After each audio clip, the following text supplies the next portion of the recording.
Today, we're diving into a really important topic for all aspiring and established consultants out there, which is how to go about pricing your services as a business consultant. I know that figuring out what to charge and how much can be a real big challenge, but it's an essential part of building a successful consulting business. So if this has been something that you've wanted help with, make sure to stay tuned in this video.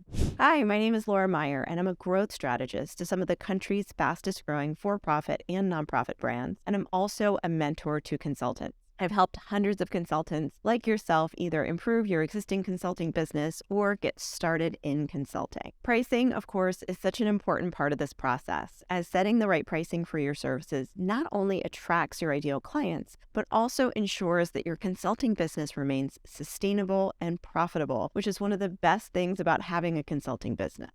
Sometimes people undercharge because they're undervaluing their expertise, which could lead to burnout. But then overpricing can push potential clients away. So how do you strike that perfect balance? In this video, I'm going to help you explore strategies and insights that can help you confidently set your consulting rates so you can focus on delivering value to your clients while also growing your business.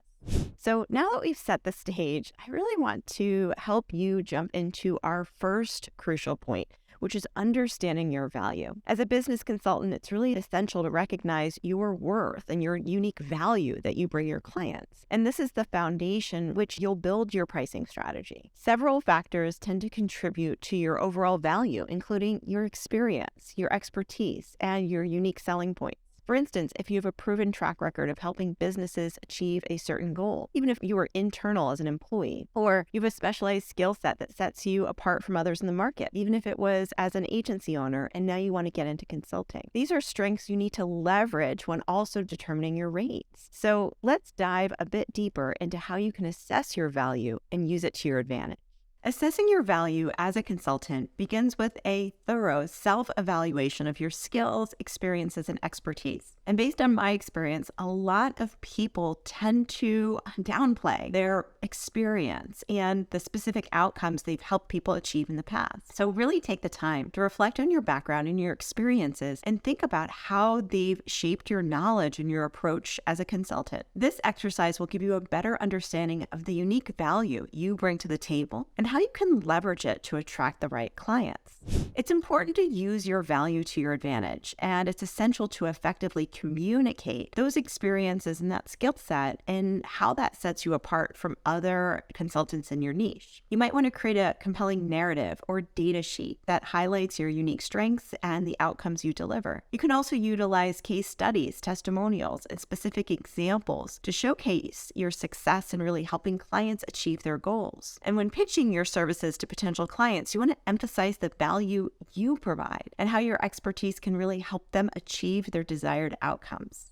By confidently communicating your value, you'll be able to position yourself as the go-to consultant in your field and attract clients who are willing to invest in your expertise because of the way in which you're presenting your offer. So now that we've explored how to assess your value and use it to your advantage, let's talk about some key factors you're going to want to consider when setting your rates. Sometimes you'll hear people give advice that you should consider your target income and back into that, or you should think about your desired lifestyle, or you should look at competitors. And I think this is wrong, really bad advice. Why? Because your clients could care less about how much money you want to make as a consultant. So your pricing should never be about yourself. They should be client-centric, not based on the lifestyle that you want to live. Another thing, again, not to do is to look at your competition, because you don't know what kind of business they have, what kind of overhead they have, what their costs are, what their turnover rate is for clients. And what's most important when setting your consulting rates is to think about the value of the outcomes your clients could reasonably expect to receive. If you look at those outcomes as a good, better, best, what is the least likely outcome that they would receive, and how could your retainer at a nice fair rate be a no-brainer for them? Because even if they got the least likely outcome, they'd still be coming out ahead.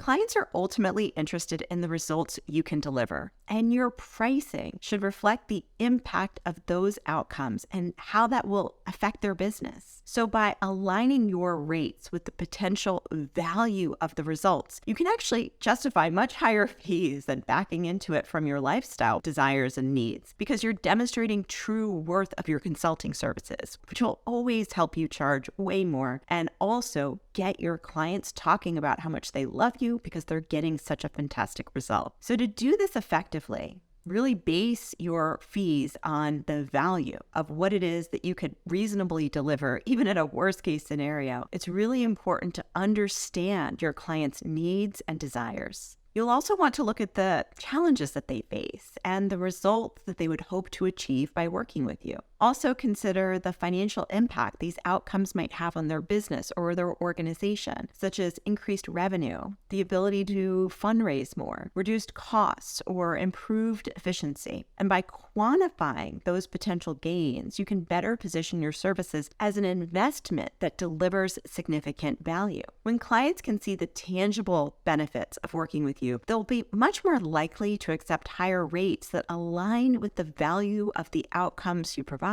Remember, the key is to demonstrate how your unique expertise and guidance will help them achieve their desired results and drive meaningful change within their business or organization. Now that we've discussed pricing your services relative to the value of the outcomes you could provide, even at a worst case scenario, let's move on to our third and final point, which is adjusting your rates over time. Just like with any business, your consulting practice will evolve, and so should your pricing. You'll get better and better at producing predictable results, and you'll be producing more case studies, and you'll have increased experiences, and you'll be able to use all of that to continually increase your rates. So periodically reviewing and adjusting your rates is so essential. And when you're taking into account factors like increased experiences or market shifts or client feedback, you'll continually just incrementally increase. So as your consulting practice progresses, you want to just adjust your rates to match your growing expertise and the outcomes you'll be able to achieve for your clients. So with an increased experience and proven track record of success, your value proposition will naturally improve and your pricing should reflect that growth. And so you want to make sure that you're regularly assessing your rates and ensure that you're not undervaluing your services and that your pricing stays aligned with your current offer and skill set. Keep in mind that as you become more effective at driving outcomes for clients, they'll likely perceive a higher value in the services you provide. And this increased value justifies a higher rate, rewarding you for the hard work and dedication that you've put into honing your craft as a consultant. I will also share, just from a personal experience standpoint, that I never increase prices on clients. There's been clients that have been with me for years, and what I do is just every single time I have client turnover, anytime somebody offboards because we've had a successful project or retainer together, I just slowly increase the amount of fees that I charge for the next person coming in. So as I'm continually building case studies from my current client base, I'm using those case studies to prove the effectiveness of the work that we do at our consulting company and justifying that with higher rate. Over time, continual 10 to 20% increases transforms your consulting business, and before you know it, you're doubling and tripling revenue year over year. So in conclusion, determining how much to charge as a business consultant is a crucial aspect of building a thriving consulting practice. By understanding your value and really focusing on the outcomes that you're delivering and considering factors such as market demand and, yes, okay, your desired lifestyle, maybe secondary, you can confidently set rates that reflect your worth and resonate with your target clients. Remember that you want to periodically review and adjust your pricing as your experience grows and you become even more effective at driving results for your clients. And if you want to learn more about my personal journey with pricing and the specific rates that I charge at Joy Brand Creative, I really want to encourage you to sign up here and receive valuable insights on the evolution of my pricing over time. This information will help you gain a better understanding of where I started, kind of how I evolved things, and where we are today, so you can use that as inspiration to adjust your rates to your own consulting business. To access this exclusive content and this video series, click on the link below and let's continue to grow and succeed together in our consulting careers. Also, to make sure to check out some of my other videos on how to become an in-demand consultant.